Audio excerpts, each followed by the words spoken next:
सभी को मेरा नमस्कार। मैं प्रवीण कुमार सिंह केंद्रीय विद्यालय में सिंगरौली से आया हूँ, जो कि जबलपुर रीजन का एक विद्यालय है। और यहाँ पे अगर मैं बात करूँ तो दो स्टेट उत्तर प्रदेश और मध्य प्रदेश से जो भी रीजन्स हैं, जैसे जबलपुर रीजन, भोपाल रीजन और आपका आगरा रीजन, लखनऊ रीजन और वाराणसी रीजन से टोटल हर एक रीजन से पार्टिसिपेट, ठीक है, हर एक पार्टिसिपेंट 10-10 करके आए हैं। टोटल 50 लोग आए हैं। हमारा ये प्रोग्राम विद्या प्रवेश है और विद्या प्रवेश में हम 19 को हम लोग शाम को यहाँ आ गए थे और 20, 21, 22, 23, 24 5 दिन का ये प्रोग्राम था।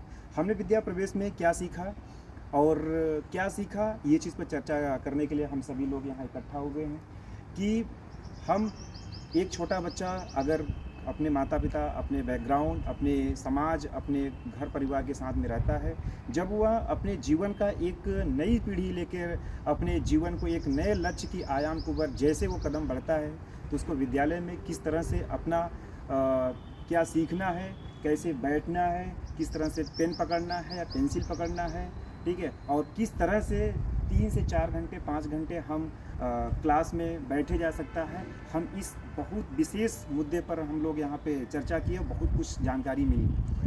और इसके साथ ही अगर मैं यहाँ बात करूँ, ये सामने पर आपको छात्रावास हॉस्टल दिख रहा है। हम सभी पार्टिसिपेट इसमें रह रहे हैं। सुबह का कार्यक्रम ये योगा से स्टार्ट हुआ है और योगा से स्टार्ट होता है और योगा करने के बाद पूरी टीम आती है, यहाँ पे चाय करती है, फिर हम लोग जाते हैं अपना फ्रेश व्रेश नहा वहाँ के फिर आते हैं यहाँ पे। और फिर अगला सेशन प्रेयर से स्टार्ट होता है, जिसमें से 5 ग्रुप यहाँ पे दिया गया था और जिसमें हमारा जो ग्रुप था वो ग्रुप नंबर 5 था। आज हमारी असेंबली भी थी और असेंबली भी बहुत अच्छी गई और हम लोग यहाँ पे ढेर सारी चीज़ें सीखने को मौका मिला। और मतलब यही मेरा मुद्दा ये था कि छोटे बच्चों को किस तरह से विद्यालय में आता है, किस तरह से उसका वेलकम किया जाए और किस तरह से उसको मतलब रखा जाए, क्लास में किस तरह से वो बच्चा कितने टाइम तक रह सकता है, ठीक है, तो उस तरह से रूबरू कराना होता है। आप जानते हो, जैसा कि विदित है कि हम विद्या प्रवेश में बच्चों को किस तरह से पढ़ाया जाए, सिखाया जाए, तो आप सभी हम सभी को यहाँ पर सभी लोग जानते हैं कि यहाँ पे सभी लोग टीचर्स बने हुए हैं, सबको पता है, ज्ञान है। लेकिन हम विद्या प्रवेश में छोटे बच्चे को, जिसकी उम्र 0 से लेकर अगर कहें तो 6 साल 7 साल के बीच में होती है, कि उस तरह से हम बच्चों को कैसे पेश आएँ और बच्चों को क्या चीज़ सिखाया जाए। तो हम विद्या प्रवेश के अंतर्गत एक्टिविटीज़ के माध्यम से पढ़ाने की कोशिश करेंगे या पढ़ाने का भरपूर प्रयास करेंगे। और इसके साथ ही स्टोरी कहानी करके हम कोई स्टोरी कहेंगे, फिर बच्चों से प्रश्न उठाएंगे, नहीं प्रश्न बच्चों को अवलोकन करने की हम बात करेंगे, तो बच्चे खुद अपने आप में आंसर देंगे। और इसके साथ ही विद्या प्रवेश में हम बच्चों को करके सिखाएंगे। हम सभी टीचर्स यही यहाँ सीखने आए हैं कि बच्चों को खुद को उसमें इन्वॉल्व करें, बच्चों को इंगेज करें। हमारा काम इंगेज करना है, बच्चों को खुद वो बिजी करे। देखो, जब बच्चा बिजी खुद होता है और हंसते हंसते बिजी होता है, तो बच्चा अपने आप वो चीज़ें कहते हैं ना, लर्निंग डूइंग, वो करके सीखता है। तो यही सब चीज़ें हम लोग यहाँ करके यहाँ हम लोग ट्रेनिंग विद्या प्रवेश के लिए आए हुए हैं।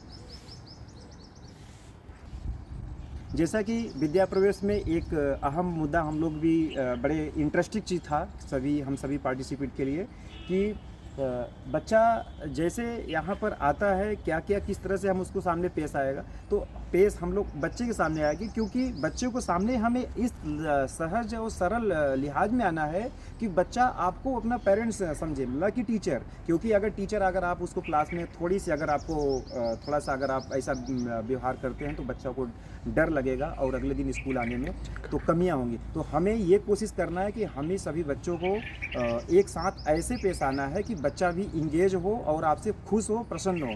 तो हम सबसे पहले विद्या प्रवेश में बच्चों को, जब बच्चा आता है तो तिलक लगा करके और एक बच्चों से कैप बनवा करके और उनको एक चॉकलेट दे करके हम लोग उसको सम्मानित करते हैं। क्योंकि ये काम इसलिए किया जाता है क्योंकि ये बच्चे की प्रथम पीढ़ी है। जैसे घर बनवाने में आप घर का लेई होता है, फिर लिंटर पड़ता है, धीरे धीरे करके स्टेज बढ़ता है, तो उसी तरह से बच्चे को भी इस तरह से करना होता है, क्योंकि ये बच्चे की कर्म भूमि इन फ्यूचर बनेगी।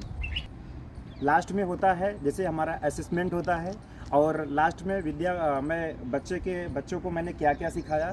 हम टीचर का एक कर्तव्य है कि एक रिपोर्ट कार्ड उसको बनाएं, और जिसे हम पोर्टफोलियो के नाम से भी जानते हैं, और उसका पूरा डाटा होना चाहिए कि बच्चे ने राइटिंग पर कितना सुधार किया, बच्चे को मैं पाई मात्रा में कितना सुधार कराया, बच्चे क्लास में कितने टाइम बैठ सकता है और कितने टाइम हमारे साथ समय एक्सपेंड कर सकता है। इसके बारे में हम लोग बहुत कुछ सीखने को मौका मिला, और सब कुछ लास्ट में होने के बाद हम लोग उसको HPC उनको रिजल्ट प्रदान करते हैं।